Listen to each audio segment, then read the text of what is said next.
Nih, tapi tidak ada unsur paksaan ya dari Kang Agung ya. Kalau kalaupun terpaksa lama-lama jadi biasa kata anak Iya, nyanyian itu. betul. Tadinya juga kita juga apa ya? Ya kalau ngobrol-ngobrol kayak gini gitu kan, apalagi ini kita ngobrolin sesuatu yang bagus banget.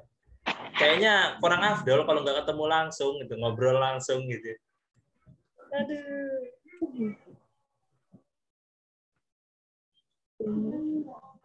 Ini sebenarnya saya ke yang mau saya tanyain, saya sebenarnya ada mau tanya ini yang buku yang pernah jenengan buat nih ya, Iya. yang Beauty and the Beast itu kayaknya kok ini banget ya, apa namanya, menggelitik banget ya itu judulnya ya. Anda pernah baca itu di mana? Saya justru waktu itu sempat baru lihat ini sampul depannya itu di mana ya waktu itu saya lihat ya. Ada teman saya itu yang dia punya punya buku itu. Entah waktu itu saya dikasih lihat bukunya, apa saya lihat bukunya itu atau saya lihat kayak PDF-nya atau gimana gitu. Saya ini Beauty and the Beast apa ya? Cuman belum sempat baca. Jadi saya pengen banget. Aduh. Iya, Itu itu lama Mas terbitnya Mas.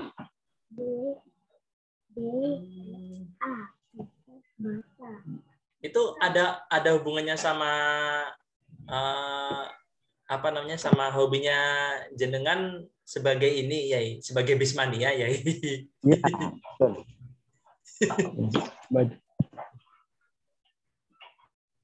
Itu memang cerita perjalanan saya kok. Oh, iya iya iya iya iya. Wah, ini berarti harus saya baca ini. Jalan kemana gitu. Oh, berarti seperti rangkuman-rangkuman perjalanan jenengan menggunakan bis ya?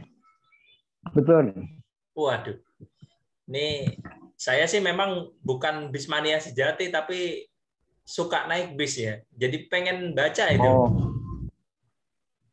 iya Mas. Itu cuma daerah Jawa aja tapi Mas. Oh, yang yang paling berkesan yang mana ya? Perjalanan jenengan ya? Yang paling berkesan yang dari Larantuka. Itu naik-naik bis juga. Itu Iya, kena. belum tapi Mas. Oh, belum. Kira ini udah. Tapi saya perkirakan itu yang akan paling berkesan, tapi belum. Oh, itu yang akan berkesan ya. Waduh, insya Allah disegerakan ya. Ya, semoga lah. Ini lagi ngumpulin dana ini. Siap. Soalnya memang kalau bicara bis itu banyak cerita sih ya.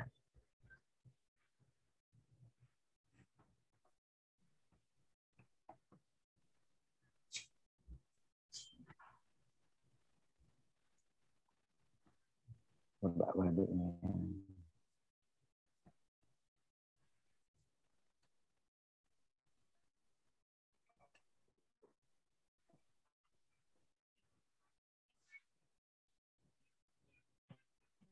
Ini karena memang agak hujan atau gimana ini.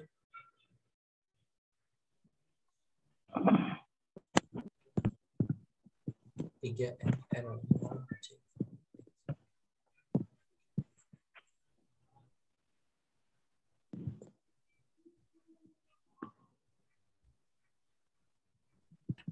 Ini ada yang mau berpartisipasi.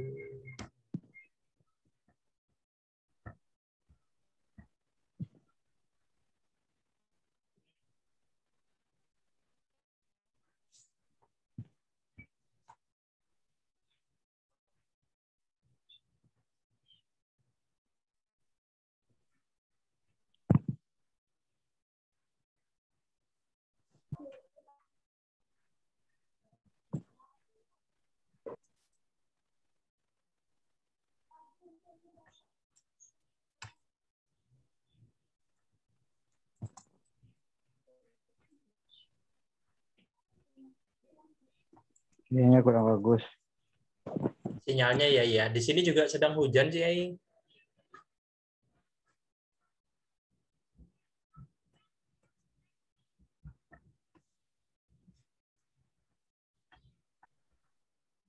Oke, Assalamualaikum warahmatullahi wabarakatuh. Selamat sore, salam sejahtera untuk kita semuanya. Alhamdulillah kita masih dipertemukan di hari yang, kalau di tempat saya harinya sih agak mendung ya, mendung cenderung hujan tadi ya. Tapi semoga tidak mengurangi minat dan juga interestingnya terhadap acara kita pada hari ini. Seperti biasa, ngobrol bersama CS ini sudah kali kelima kita selenggarakan, yang mana pada kali ini kita mengambil tajuk, kita mau ngobrolin buku soal judulnya itu Merusak Bumi dari Meja Makan. Waduh, kalau kita berbicara merusak bumi itu banyak cara ya untuk kita bisa merusak bumi. Ya salah satunya dengan kita tidak mengindahkan ekosistem, merusak ekosistem dan lain-lain sebagainya. Nah, kali ini kita akan mengambil sisi merusak bumi dari meja makan. Nah, di sini kita juga sudah menghadirkan narasumber-narasumber yang berkompeten, termasuk itu adalah penulisnya dari buku tersebut. Di sini ada Bapak Kiai Muhammad Faizi. Sekilas tentang beliau merupakan anggota Dewan Pengasuh dari Pondok Pesantren Anukoyah Sumeneb, Madura. Di samping kesibukannya beliau mengelola pesantren, beliau juga aktif dan cukup produktif menulis buku-buku tentang sastra, budaya, pendidikan, dan agama. Beberapa di antaranya karya-karya beliau itu antara lain yang akan kita bahas pada hari ini adalah Merusak Bumi dari Meja Makan. Selanjutnya ada Safari, buku saku perjalanan. Terus ada juga Doa Sehari-hari untuk Buah Hati Ayah Bunda. Terus ada juga ini judulnya yang agak menggelitik untuk saya tuh ya, yaitu Beauty and the Beast. Beast ya, bukannya bis dalam bahasa Inggris, tapi bis itu angkutan umum. Itu cukup menarik. Dan ada lagi buku Nyalasar, tafsir puisi, dan masih banyak lagi buku-buku yang sudah beliau karyakan. Selain itu, terkait dari judul buku yang tadi sempat saya singgung, beliau itu ternyata juga seorang penggemar bismania atau seorang penggemar bis. Perjalanan beliau menggunakan bis itulah yang menghilami beberapa buku yang sudah beliau tulis.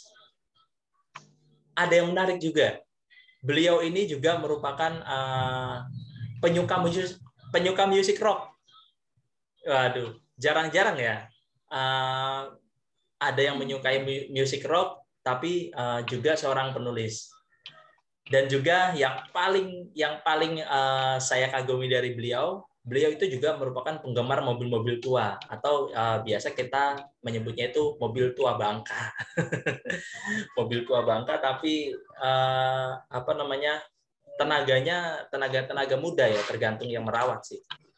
Dan juga beliau itu menyukai mobil Colt T120, merawat mobil Colt T120. Ya, singkatnya, beliau itu adalah kiai yang serba bisa dan serba unik. Nah, selain itu juga kita juga akan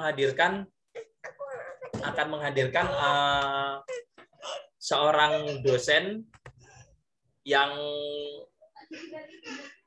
juga merupakan ketua umum dari keluarga alumni Dirasat Islamiyah atau Karami Universitas Islam UIN Syarif Hidayatullah, yaitu Kang Muhammad Sofi Mubarok. Beliau mengenyam pendidikan S1-nya di UIN Syarif Hidayatullah, Fakultas Dirasat Islamiyah, angkatan tahun 2006.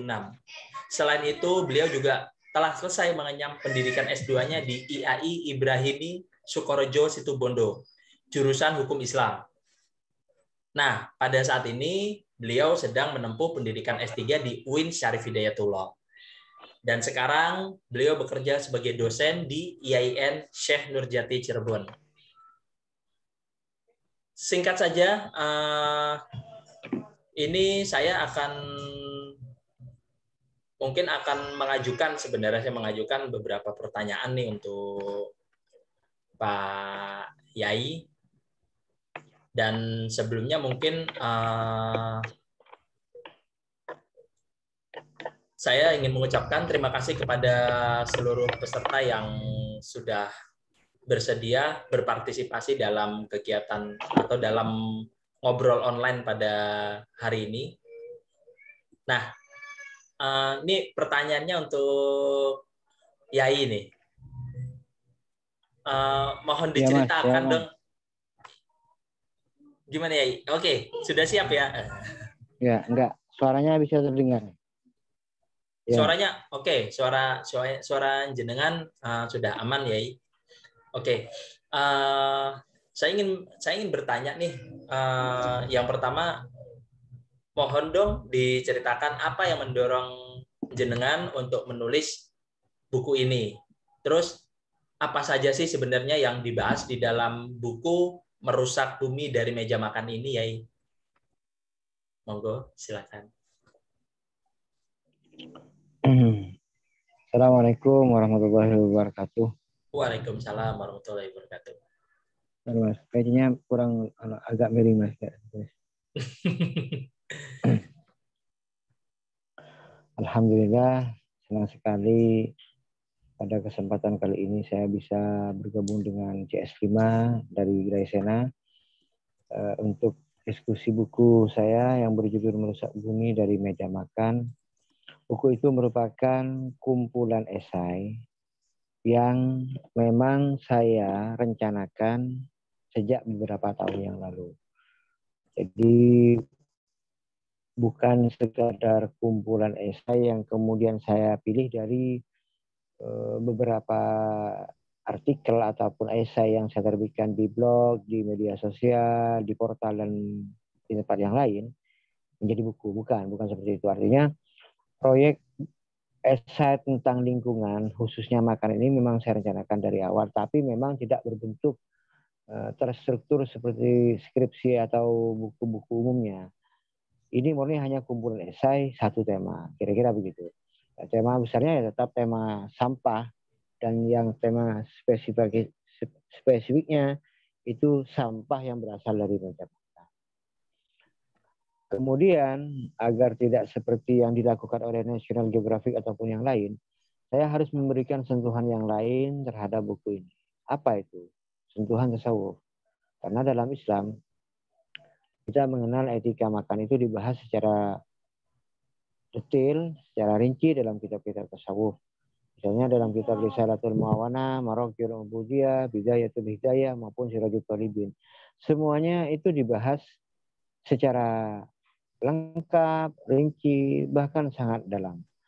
Sehingga kita yang tidak pernah bersentuhan langsung dengan kitab-kitab tersebut pada awal mulanya akan kaget ketika kita menganggap makanan sebagai kegiatan yang sangat lahiriah, sangat duniawi, sangat jasmania, itu tiba-tiba dibawa kepada persoalan yang sangat ukhrawi, sangat sofistik, bahkan sangat sangat ekspresif sehingga kita membutuhkan keseriusan saat makan. Ini jadi itulah yang mendasari saya menulis esai-esai tentang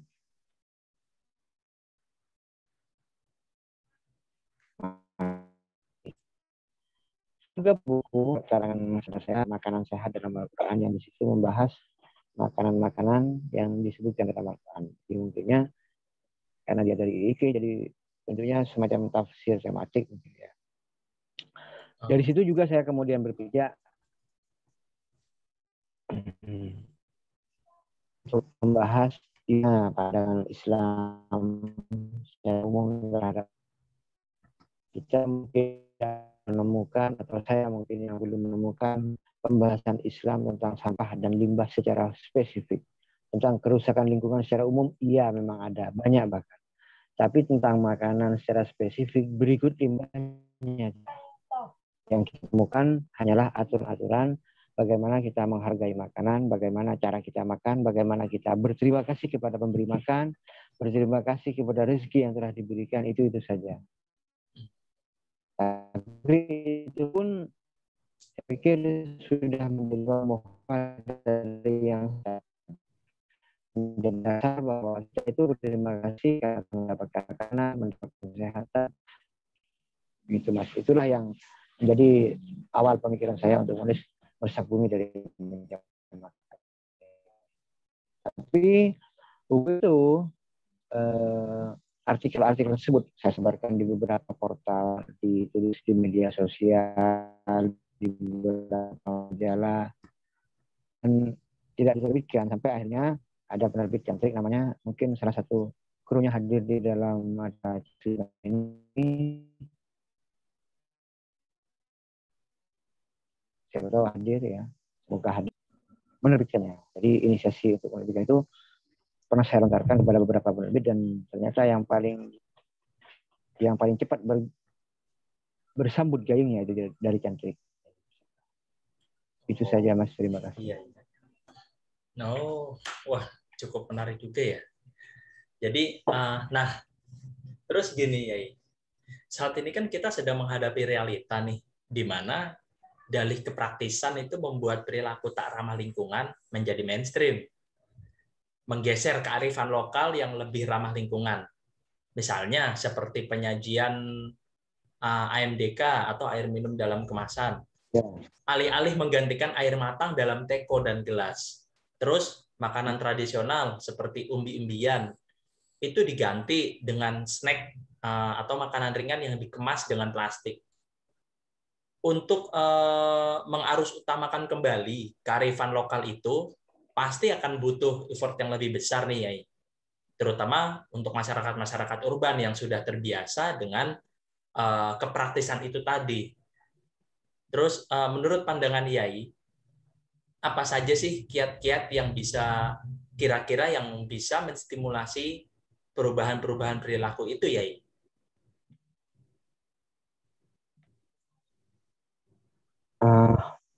Sebelumnya saya sampaikan bahwa penulisan esai-esai yang saya kumpulkan dalam buku Merusak Bumi dari Meja Makan ini, pertama memang bersumber dari gagasan, dari bahan-bahan bacaan yang saya baca, yang saya eksplorasi, dan paling besar adalah National Geographic. Saya membaca National Geographic itu sekitar 10 tahun terakhir ini, dan juga ada beberapa buku lain, di antaranya buku-buku lingkungan secara umum ataupun esai-esai yang membahas tentang lingkungan, tentang ekologi, tentang kerusakan dan segala macamnya. Dari situ kemudian saya sempitkan persoalannya terhadap apa yang dilakukan oleh adik-adik kelas di rumah saya. Di rumah saya itu ada SMA, namanya SMA 3 loh ya. Siswanya perempuan semua. Di SMA ini digagas kelompok namanya Pemulung Sampah Gaul. Pemulung Sampah Gaul ini secara organisatoris berada di bawah OSIS. Jadi sekelompok siswi yang menamakan dirinya Pemulung Sampah Gaul. Mereka itu tugasnya, mereka didirikan oleh kepala sekolahnya, inisiasi dari kepala sekolah namanya Mustafa, kemudian dicetuskan oleh beberapa orang siswa dan kemudian diresmikan pada tanggal 22 April 2008 bersamaan dengan Hari Bumi, 13 tahun dari sekarang.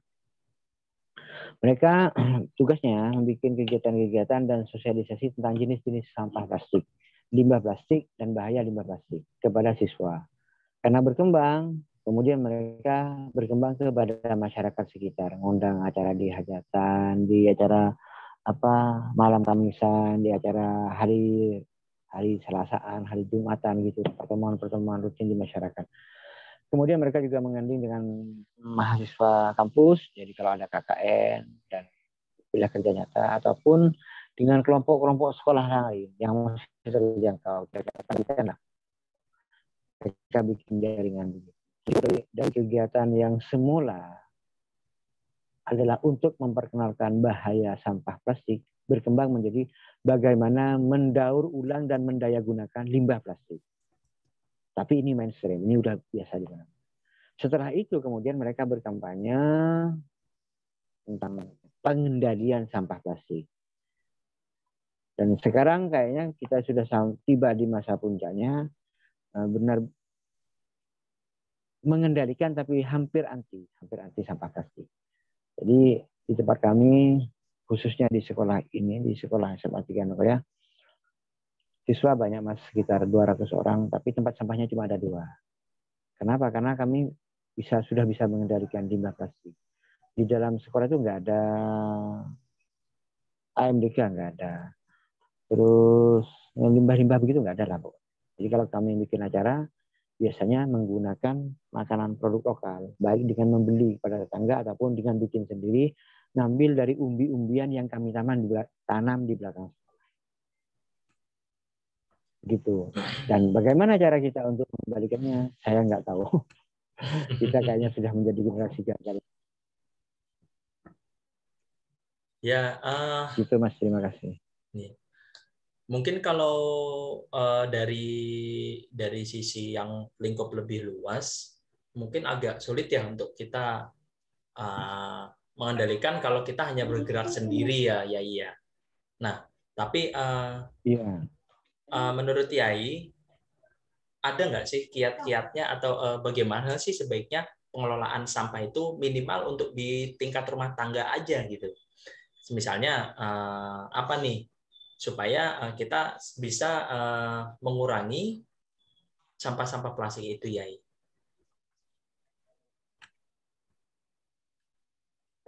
Kalau secara umum, Mas, kalau kita harus bikin kebijakan, kita nggak bisa berjalan sendiri. Artinya kita harus bersama dengan pemerintah. Misalnya kayak dengan Pemprov Bali ya, yang pada tahun 2008 awal itu kemudian melarang penggunaan kantong plastik sekali pakai di toko-toko kelontong. Itu di Bali. Kita sebetulnya bisa melakukan itu dengan melalui perda dan segala macam. Tapi tentu sangat sulit.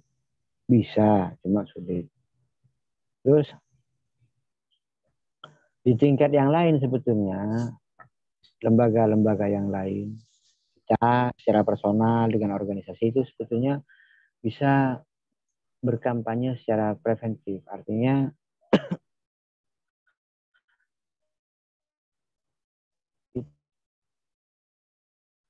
kita akan regulasi, kita perubahan bukan buang sampah ke tempat. Karena buang sampah ke tempatnya itu pekerjaan yang sangat ringan dan dilakukan oleh orang awam. Apa yang harus kita lakukan? Ya jangan bikin sampah. Gitu. Wah, nggak bisa kok nggak bikin sampah. Cuma karena disediakan sampah, ada yang bikin mencoba kembali itu. Jadinya ternyata kegiatan yang lumayan besar. Skalanya lumayan besar loh, Mas. Kita bikin acara awal pandemi, bikin acara dihadiri sekitar 700 orang lah. Dan berhasil tanpa ada sampah sama sekali. Waduh, hebat. Nah, itu cukup ini ya, cukup menjadi satu berarti menjadi satu PR juga ya untuk kita ya, apalagi untuk generasi-generasi sekarang nih yang sudah banyak terlena juga dengan segala kepraktisannya nih. Nah, di sini sudah ada Kang Muhammad Sofi Mubarok.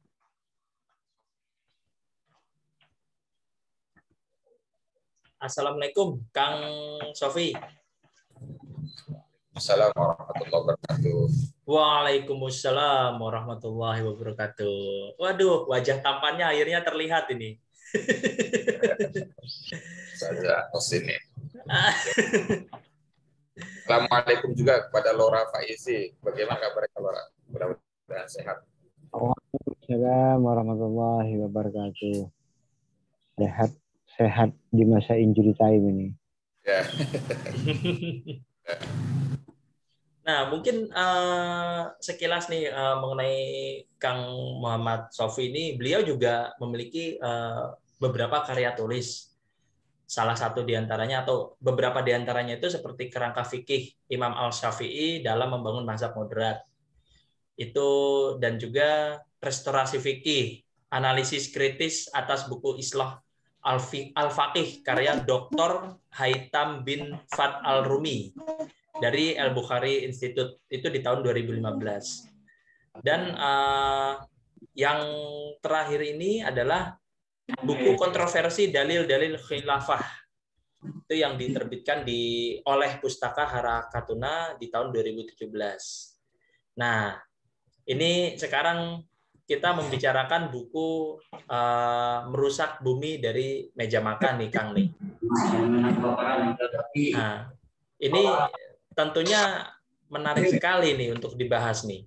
Nah, terus menurut Kang Sofi sendiri, penilaian menurut Kang Sofi tentang buku ini secara umum bagaimana, Kang? Itu mohon izin ada si bocor suaranya ya. Oh iya, sudah. Oke, sudah di off. Baik, terima kasih moderator. Assalamualaikum warahmatullahi wabarakatuh. Waalaikumsalam warahmatullahi wabarakatuh. Bismillahirrahmanirrahim. Alhamdulillahirabbil alamin. Wassalatu wassalamu ala asyrofil anbiya'i wal mursalin sayyidina maulana Muhammadin wa ala alihi washabihi ajma'in. Ini pertanyaannya menarik dari moderator. Sesungguhnya bagaimana penilaian saya terhadap buku kontroversi dalil-dalil kontroversi merusak bumi dari meja makan. Masih sering membicarakan kontroversi ya.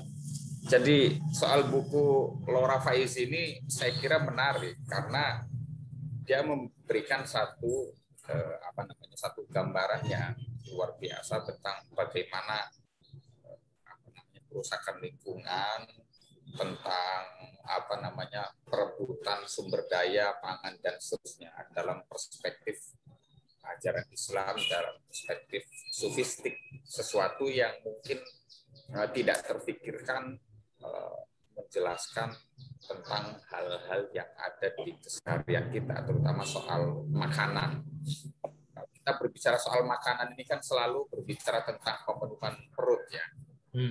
Bahwa dari hal yang sangat sederhana ini, Laura Faiz memberikan satu tulisan wacana-wacana yang menggugah kesadaran kita bahwa untuk menjadi satu makanan yang kita santap itu ada perjalanan panjang. Yang tentu saja perjalanan panjang itu harus kita arifi dengan cara hanya makan seperlunya, misalnya, kemudian tidak makan secara berlebihan, tidak kita tidak perlu kalah oleh rasa lapar itu, oleh rasa rakus dan seterusnya, yang kemudian rasa-rasa seperti itu justru akan menyebabkan kepada krisis pangan secara lebih jauh karena banyak makanan-makanan yang terbuang. Jadi buku ini saya menikmati betul. Saya menikmati betul bagaimana membaca buku Merusak Bumi dari Meja Makan ini karena kalau kita tarik kepada perspektif yang lebih luas, maka kita akan bisa tahu bahwa sesungguhnya nilai-nilai ajaran agama itu memang tidak bisa dilepaskan di dalam konteks melestarikan lingkungan. Kalau kita baca misalnya teori-teori yang dikemukakan oleh Yusuf Al-Qaradawi misalnya tentang riayatul bi'ah, kita baca misalkan teori-teorinya Imam Izzuddin bin Abdus Salam, misalnya secara lebih progresif kita bisa katakan bahwa narasi-narasi agama Islam itu memang tidak jauh dalam konteks maqasidus syariah, pemenuhan untuk merealisasikan tujuan agama. Yang salah satunya adalah bagaimana agar memelihara lingkungan, suatu yang mungkin jarang dibicarakan oleh banyak para pemuka agama Islam, terutama para ahli hukum Islam terkait dengan maqasidus syariah, yang salah satunya adalah terkait dengan memelihara lingkungan. Nah, di dalam buku Merusak Bumi dari Meja Makan ini saya temukan banyak sekali nilai-nilai maqasidus syariah, nilai-nilai tujuan di balik pemberlakuan hukum Islam yang nyata-nyata memang ada dan menjadi sesuatu yang inherent di dalam ajaran Islam. Salah satunya adalah misalkan Laura Faizi menyatakan tentang jangan sampai kemudian pemenuhan terhadap kebutuhan kita, malah justru mengebiri terhadap hak-hak orang lain. Saya jadi teringat misalnya salah satu obrolan dari kawan-kawan saya yang banyak melakukan studi di Belanda, di beberapa negara-negara Eropa misalnya. Itu bahkan ada salah satu restoran di Jerman yang kalau misalkan Anda makan di sana, di restoran, kemudian Anda tidak habiskan makanan itu, maka Anda justru didenda oleh pemerintah. Ini kan menarik ya. Kenapa kok bisa didenda kalau orang makan di Jerman kemudian tidak habis makanan itu? Saya tidak ingat kalau tidak Jerman itu Prancis. Salah satu kawan saya bercerita, karena meskipun sebagai konsumen Anda sudah membeli sesuatu dan secara fakta bahwa makanan yang sudah tersaji di hadapan Anda itu menjadi milik kita karena sudah kita bayar, tapi ingat bahwa ketika misalkan makanan itu tidak habis, maka sesungguhnya kita menyia-nyiakan sumber daya yang sesungguhnya bisa dimanfaatkan oleh orang banyak. Begitu. Ini kan sesungguhnya kalau kita baca di dalam konteks ajaran Islam, ada satu hadis misalnya menyatakan tentang an-nasu syuraka'u fi thalath, al-ma'u wal kalahu wan nar. Jadi ada tiga hal yang manusia itu berserikat atas hal itu. Salah satunya adalah terkait dengan pangan. Gitu. Nah ini Mas Faizi, Laura Faizi sudah memberikan satu catatan yang menarik bagaimana kemudian pangan sebagai satu sumber daya yang dimiliki bersama itu tidak boleh ada kapitalisasi yang menyebabkan seseorang kemudian memberi secara berlebihan yang pada akhirnya itu akan membuat orang-orang lain yang semestinya menikmati bagian-bagian dari sumber daya yang dimakan itu malah terbuang dengan sia-sia, kan sampai menimbulkan banyak sekali sampah. Bahkan di beberapa keterangan di buku Merusak Bumi ini saya menemukan ada beberapa catatan tadi ya dari National Geographic yang kalau misalkan semua sampah di seluruh dunia ini dikumpulkan itu luasnya bahkan hampir setara dengan luas negara-negara yang sangat besar seperti Cina. Itu saya kira begitu moderator terkait dengan penilaian secara umum terkait dengan buku ini. Saya kira sangat luar biasa buku Merusak Bumi dari Meja Makan. Cukup ini ya secara kontekstual itu cukup ini ya bagus banget tahu. Ini kayaknya memang buku ini emang harus dibaca ini untuk teman-teman yang belum membaca buku ini ya. Iya. Nah, terus satu lagi nih, beberapa pertanyaan sih sebenarnya nih ya. Satu lagi nih Kang. Terus apakah hukum Islam berwawasan ekologis? Jadi dari sisinya nih, kan dari sisi hukum Islamnya nih. Nah, silakan Kang Sofi. Ya. Karena memang bidang saya ini hukum Islam ya. Kalau saya pegiat di ekologi ya. Jadi memang kalau kita tarik dalam konteks hukum Islam itu sesungguhnya ajaran Islam atau hukum Islam dalam konteks ini ya memang sangat berwawasan ekologis gitu. Jadi banyak sekali narasi-narasi atau doktrin dogma keagamaan yang ada di dalam Al-Quran itu yang sesungguhnya sangat berwawasan ekologis. Misalnya saja begini, saya pernah membaca buku yang ditulis oleh Marvin Harris. Jadi Marvin Harris itu kan salah satu antropolog. Beliau menulis tentang tentang babi, sapi, tukang sihir dan apa satunya saya agak lupa ya. Itu membicarakan kenapa kok di dalam ajaran-ajaran Abrahamik itu yang namanya memakan daging babi itu menjadi sesuatu yang dilarang di dalam agama-agama Abrahamik. Salah satunya adalah Islam begitu ya. Nah, Marvin Harris ternyata menganalisis bahwa di dalam kearifan yang ditekankan di dalam ajaran Islam tentang larangan memakan daging babi itu karena secara kultur hidupnya si babi ini dia merupakan hewan yang tidak bisa hidup di lingkungan lingkungan yang sangat ekstrim panas begitu ya. Jadi secara anatomi badannya babi itu memang tidak bisa jauh-jauh dari air begitu. Nah, sementara kalau kita tahu misalkan realita munculnya Islam pertama kali di Jazirah Arab, itu kan Jazirah Arab kan kita sudah tahu bersama kalau bagaimana orang-orang Arab di masa lalu itu hidup dan sangat bergantung kepada air sebagai sumber begitu.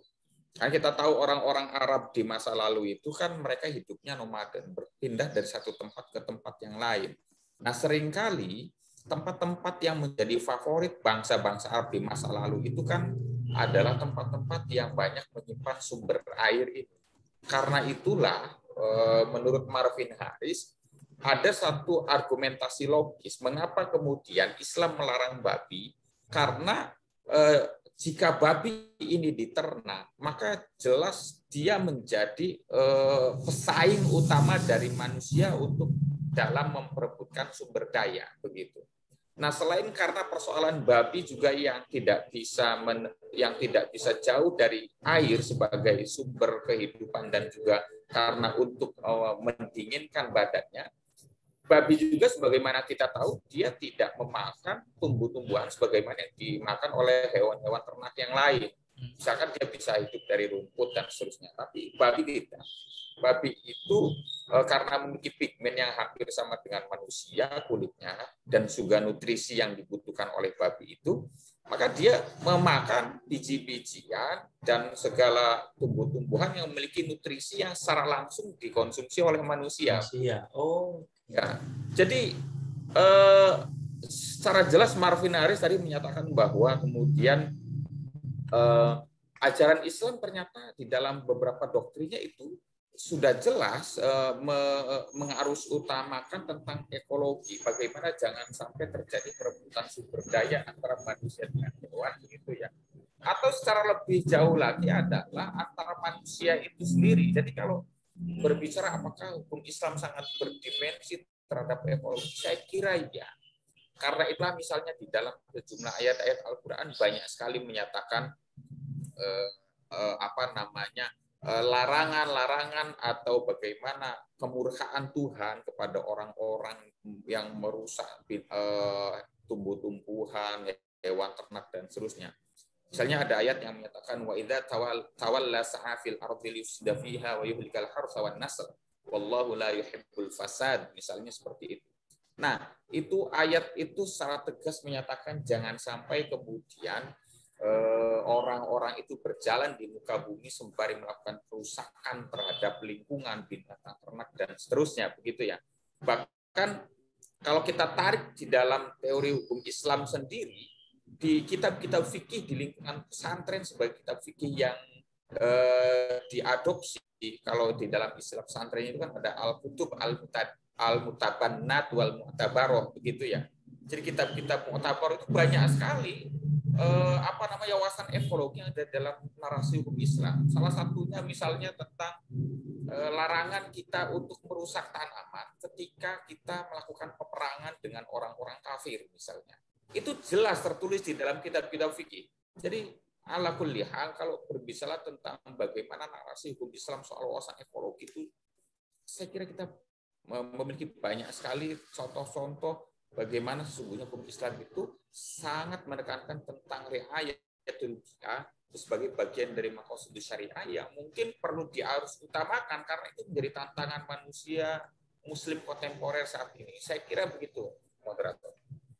Oke.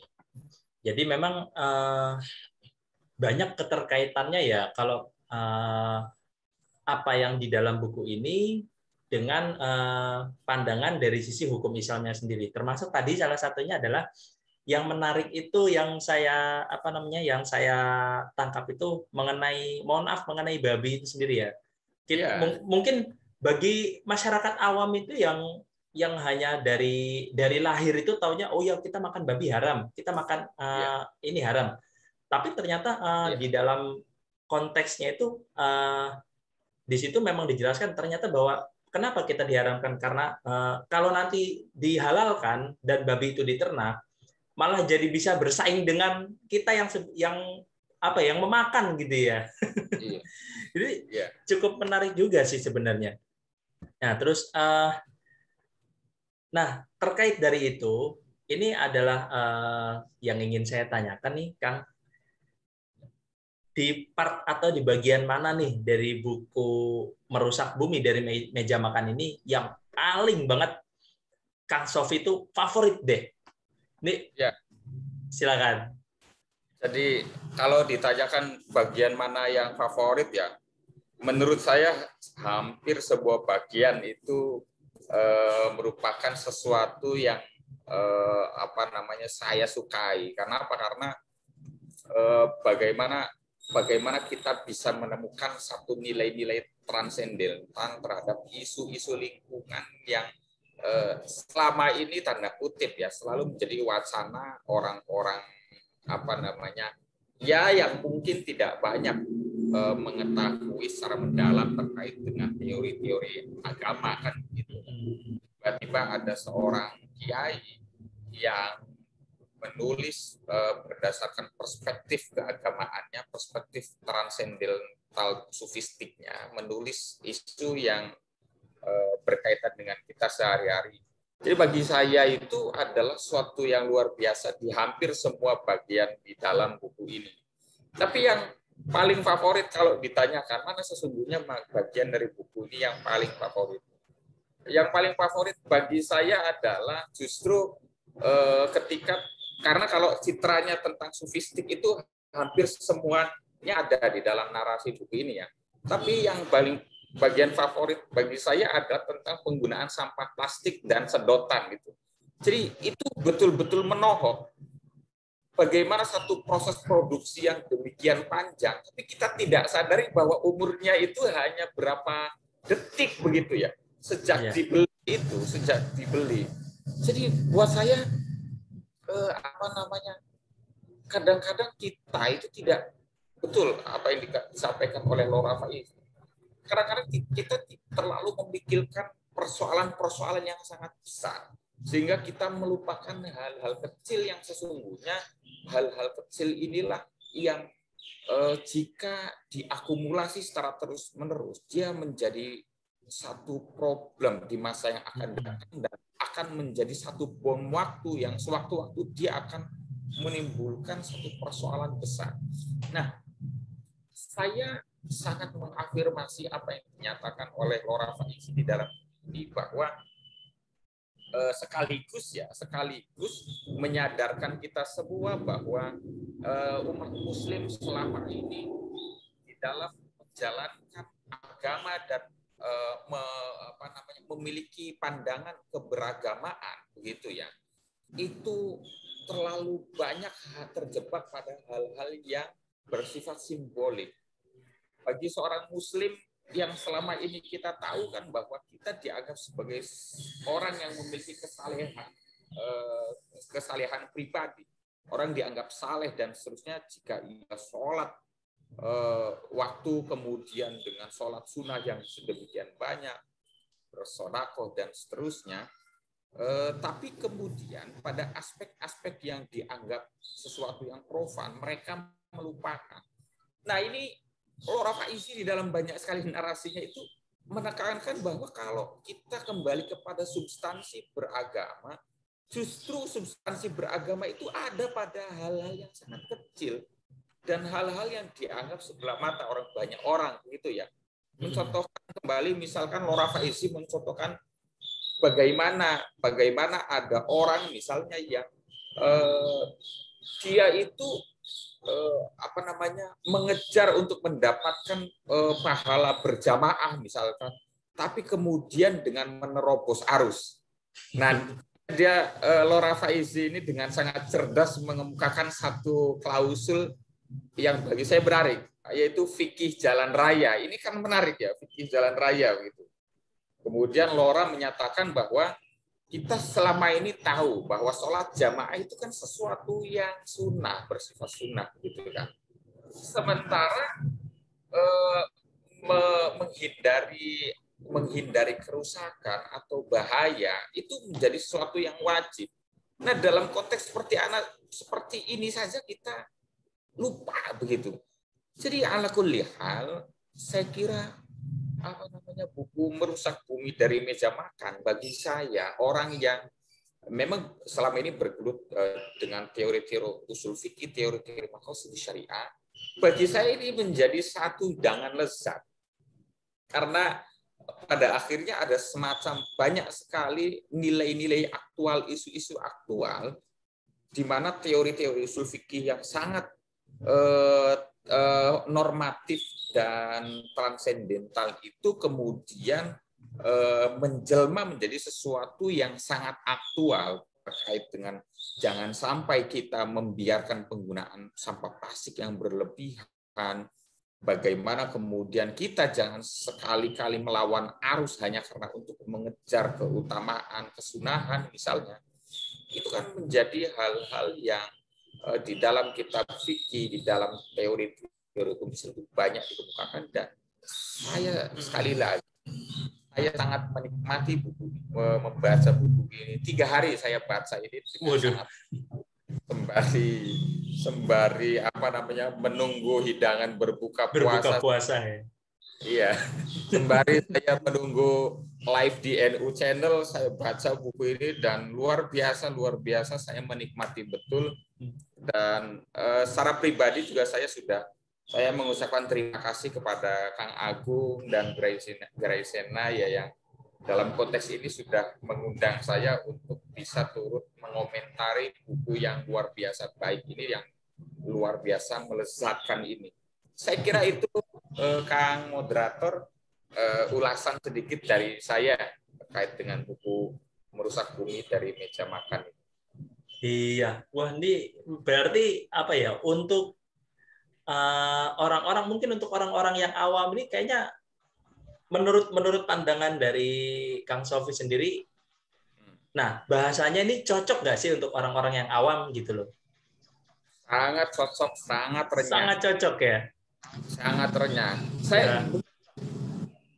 Kalau bagi saya, orang yang selama ini banyak mengkaji teori-teori hukum Islam usul fikih, itu saya akan memotret ini sebagai buku agama.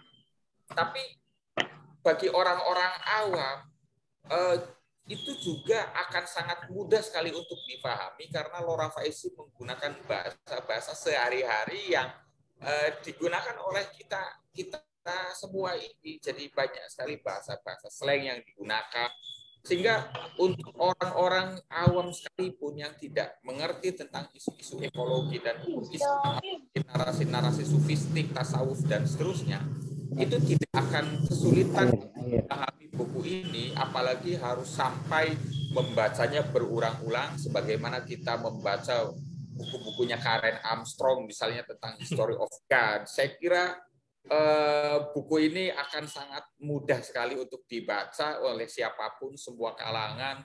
Tidak seperti buku Karen Armstrong tadi, bahkan saya sendiri harus membaca buku History of God berulang-ulang terus ya.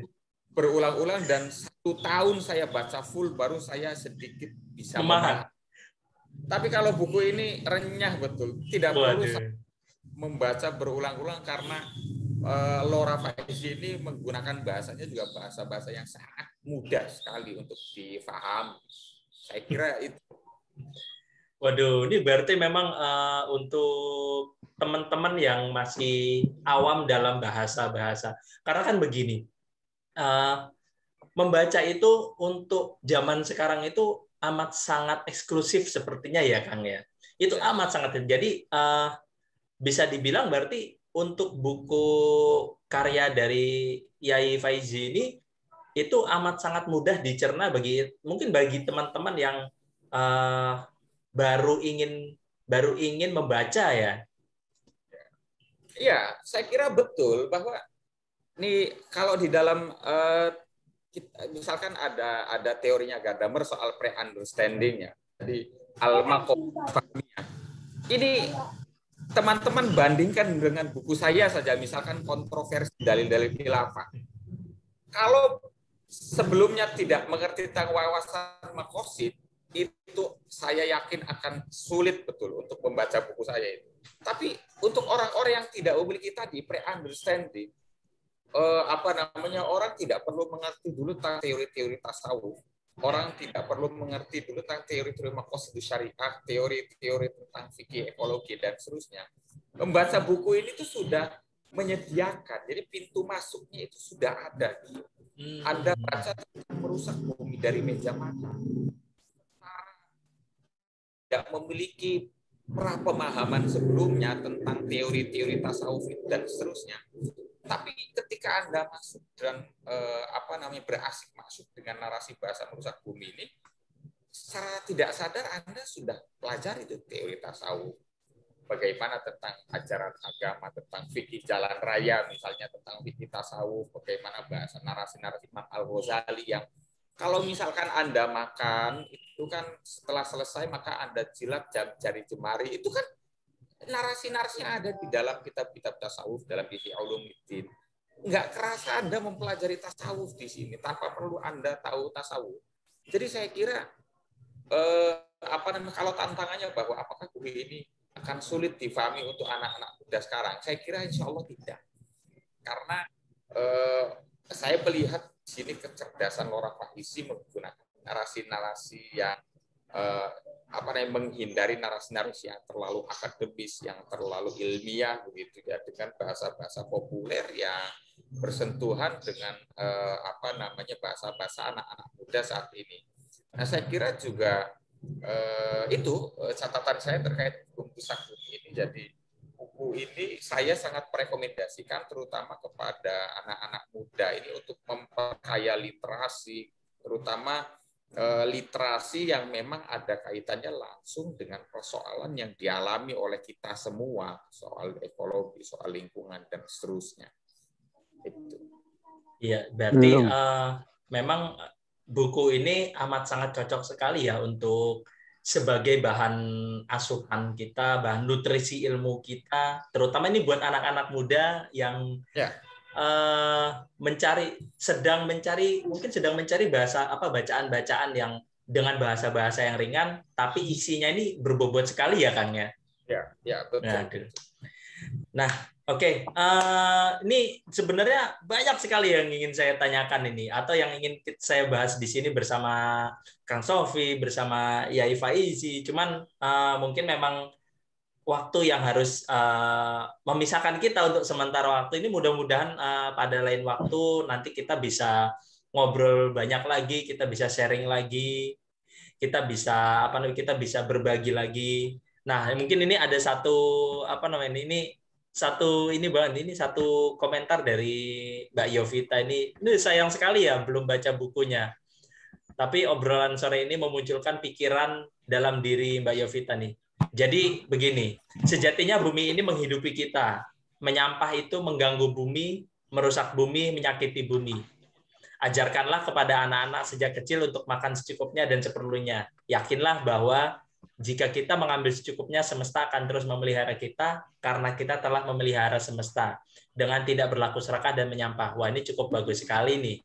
Nah, pemikiran dari Mbak Yovita ini. Mudah-mudahan akan menjadi satu tambahan literasi kita juga, terutama untuk rekan-rekan yang mungkin nanti akan menonton video ini, karena video ini nanti akan kita unggah juga ke dalam channel YouTube kita di Graisena, dan juga bisa disimak bagi rekan-rekan yang mungkin tertinggal mendengarkan atau mengikuti dari obrolan kita pada hari ini. Nah, ini Mas Ayi Yusri ini tadi katanya mau ada giveaway nih, minta giveaway katanya. Kalau giveaway itu nanti kita bicarakan lagi ya Mas Yusri ya.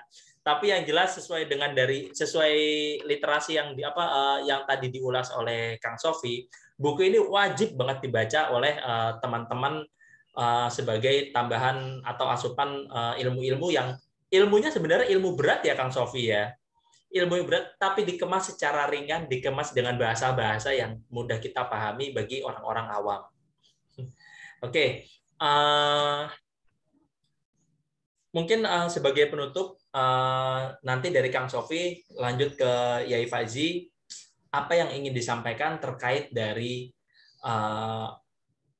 kerusakan bumi pada saat ini yang sudah dikemas di dalam buku tersebut. Monggo silakan Mas Sofi. Ya, jadi sebagai closing statement saya pada kesempatan kali ini, saya kira saya sangat merekomendasikan untuk rekan-rekan semua membaca buku yang renyah ini.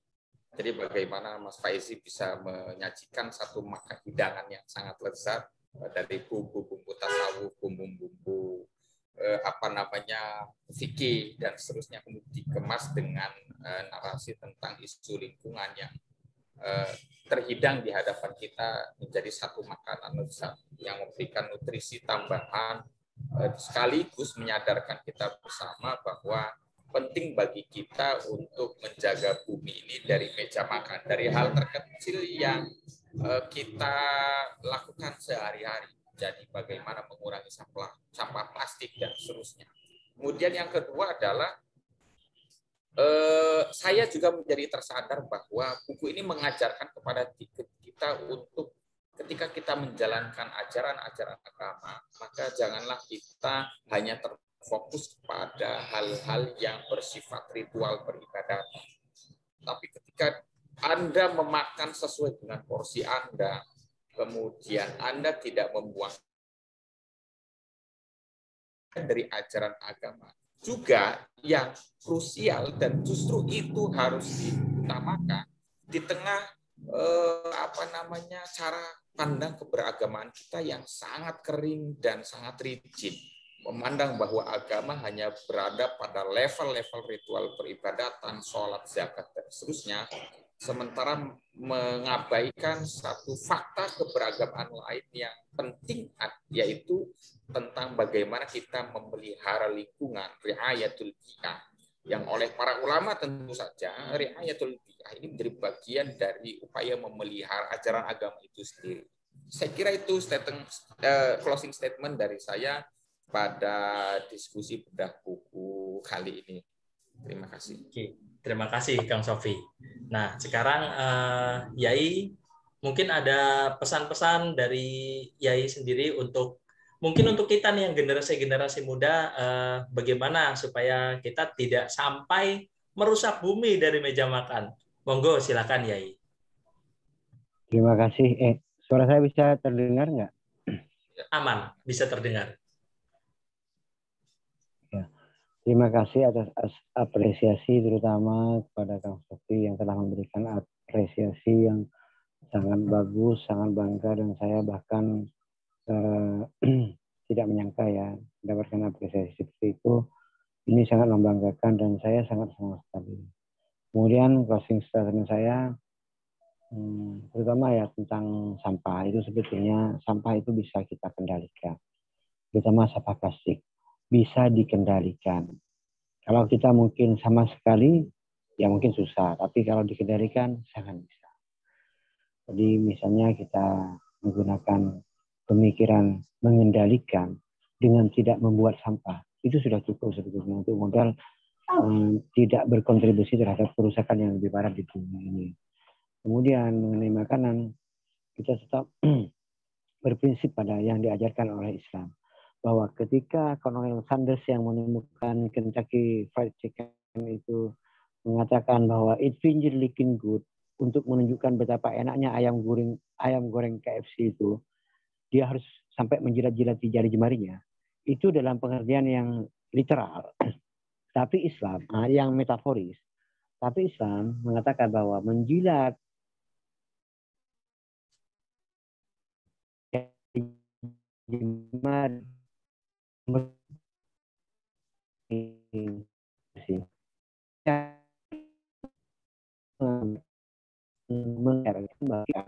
jemari kita harus benar-benar menjilati jari jemari dan piring. Nah, ini dalam pemahaman saya ini menunjukkan dua hal yang sangat berbeda, yaitu perbedaan paradigma. Ketika Colonel Sanders dan KFC itu paradigmanya makanan enak, kalau kita sebagai Muslim berterima kasih terhadap rezeki makanan, enak ataupun tidak. Itu saja. Dan saya sangat senang kalau misalnya ada apresiasi dari teman-teman, dikritik, dikomentari, atau ditulis dalam beberapa. Terima kasih sebelumnya. Oke. Terima kasih kepada Yai Faizi. Terima kasih kepada Kang Sofi. Saya juga sebagai moderator mengucapkan terima kasih kepada Graysena yang sudah memfasilitasi obrolan kita pada hari ini. Semoga apa yang kita obrolkan pada hari ini, apa yang kita keluarkan pada hari ini, menjadi ladang pahala bagi kita atas ilmu-ilmu yang sudah diberikan, terutama kepada para narasumber semuanya. Dan juga saya ucapkan terima kasih kepada para peserta yang sudah mengikuti kegiatan pada hari ini. Cerita-cerita kita pada hari ini tuh luar biasa banget. Dan sebagai penutup, saya mengucapkan selamat menjalankan ibadah puasa. Sudah lama sebenarnya. Dan juga karena sebentar lagi ini sudah mau akhir penghujung dari Ramadan, saya mengucapkan taqabbalallahu minna wa minkum. Selamat Hari Raya Idul Fitri untuk semuanya. Mohon maaf apabila ada salah-salah kata dari kami, dan juga untuk rekan-rekan semuanya, semoga diberikan kesehatan selalu, diberikan nikmat sehat, nikmat rezeki, dan semuanya dari Allah Subhanahu wa Ta'ala, dari Tuhan Yang Maha Esa. Dan yang bisa on cam, saya minta tolong untuk on cam dulu. Kita akan screenshot, kita akan foto bersama, walaupun dari screenshot ya, untuk kita jadikan kenang-kenangan atau untuk kita abadikan di momen yang bahagia hari ini. Mbak Yovita mungkin bisa, Mbak Navia bisa on cam sebentar. Nih tadi sebenarnya ada Gus Kun nih Gus Agung, cuman beliau kayaknya lagi kembali mengikuti kegiatan hariannya. Oke, ini saya screenshot dulu ya. Ya, gaya terbaiknya 1, 2, 3. Oke, gaya masa kini,